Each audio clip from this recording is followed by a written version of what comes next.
In this video, we are going to see the summary and analysis of the short story Girl, written by Jamaica Kincaid.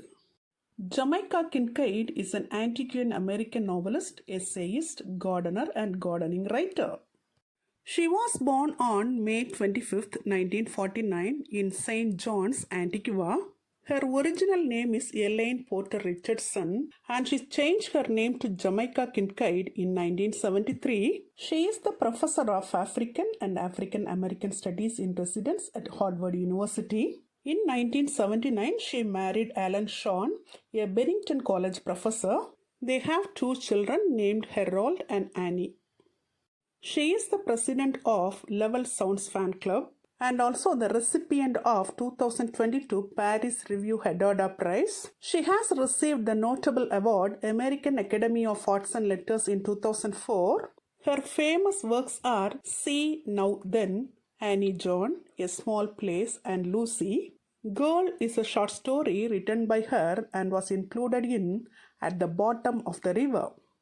The major themes of her writing are colonialism and colonial legacy, post-colonialism and neo-colonialism, gender and sexuality, mother-daughter relationships, British and American imperialism, colonial education, racism, class, power, death, and adolescence. Now let's see a brief introduction about the short story Girl. It is a fiction. At first it appeared in the June 26, 1978 issue of The New Yorker. Then in 1983 it was included in At the Bottom of the River. It is about a mother's instructions to her daughter. The story is a to-do list and how-to-do list containing one sentence of a 650-word dialogue. The story is told in first person. Here the mother advises and the girl hears from her mother.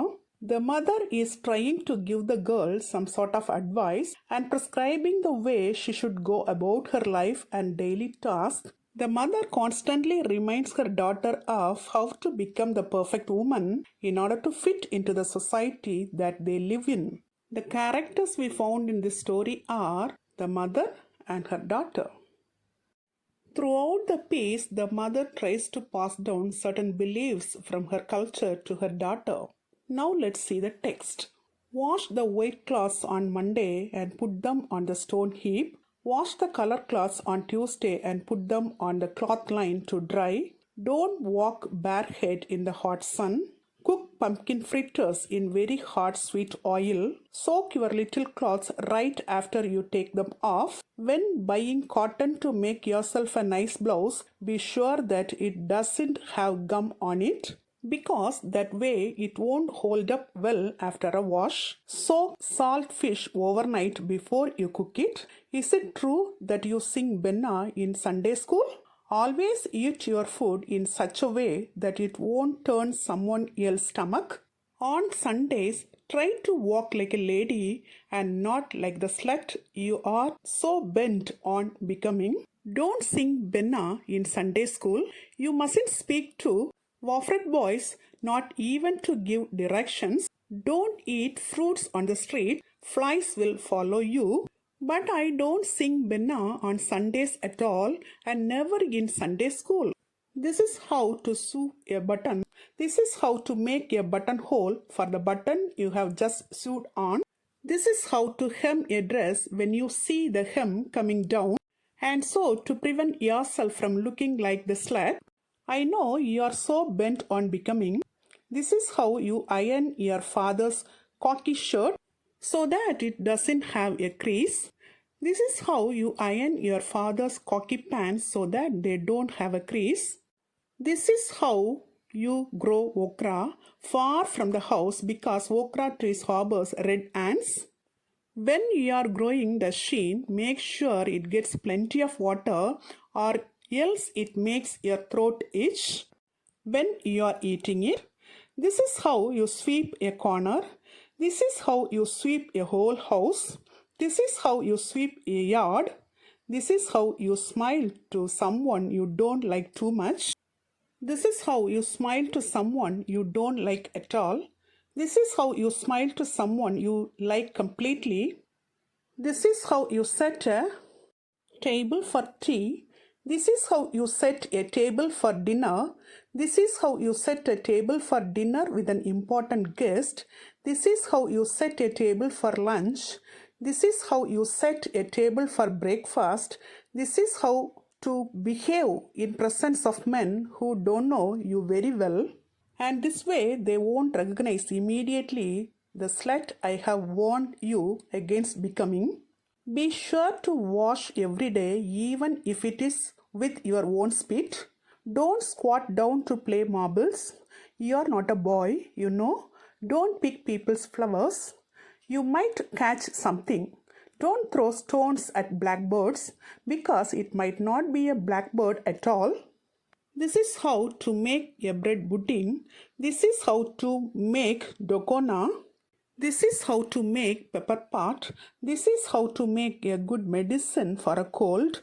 This is how to make a good medicine to throw away a child before it even becomes a child. This is how to catch a fish. This is how to throw back a fish you don't like, and that way something bad won't fall on you. This is how to bully a man. This is how a man bullies you. This is how to love a man. And if this doesn't work, there are other ways. And if they don't work, don't feel too bad about giving up. This is how to spit up in the air if you feel like it. And this is how to move quick so that it doesn't fall on you. This is how to make ends meet. Always squeeze bread to make sure it's fresh. But what if the baker won't let me feel the bread? You mean to say that after all, you are really going to be the kind of woman who the baker won't let near the bread? With this, the text comes to an end. Now let's see the summary and analysis of the story, The Girl. Throughout the story, the mother tries to pass down certain beliefs from her culture to her daughter. The story consists of a single sentence of advice a mother imparts to her daughter, only twice interrupted by the girl to ask a question or defend herself. The mother intends to advise to both help her daughter and scold her at the same time. These are words of wisdom through which the mother warns her daughter against becoming a slut. Kincaid's Girl is based on her own relationship between her and her mother while growing up. The setting of the story is Antigua. The theme of the story is mother-daughter dispute. In this story, the mother goes on and on teaching the daughter how to be the perfect woman in society. As the story goes on, the mother's directions get more demanding. The mother dispenses much practical and helpful advice that will help her daughter keep a house of her own someday. She tells her daughter how to do such household chores as laundry, sewing, ironing, cooking, setting the table, sweeping, and washing. Moreover, she tells her how to make herbal medicines and catch a fish. She instructs her daughter on how to live a fulfilling life, how to move with men, how to talk with people, how to behave in different situations, and different kinds of relationships. These words of wisdom suggest that the women live in a poor rural setting where passing on such advice is essential for daily living. We can find only two characters in the story. They are the mother and the daughter. The mother is the main speaker in the story. She advises her daughter about social ethic and decorum. She imparts her domestic knowledge to keep the girl respectable in the society. The daughter is a pre-adolescent girl. She speaks a little to defend herself in this story. She speaks only 2 times in the story. The structure of the short story is prose poem. The prose poem reads like a prose, but it follows the rules of conventional poetry. The story is somewhat of a stream of consciousness narrative of a mother giving her young daughter advice on important life issues and concerns. The poem is one long sentence of various commands separated by semicolons. Kincaid uses the run-on sentence structure almost as a list to display the mother's domestic accomplishments to highlight her wisdom and power. The themes we can find in the story are danger of female sexuality, sexual reputation, transformative power of domesticity, mother-daughter relationships, powerlessness, independence, identity, inequality, freedom, tradition, and control. The literary devices used by Kincaid in this story are motifs and simple. She has used food and cloth as motifs and Benna as the symbol. In this story, Benna symbolizes sexuality. Till now, in this video, we have seen the summary and analysis of the short story Girl written by Jamaica Kincaid. Hope you would have understood it very clearly. Thank you for listening.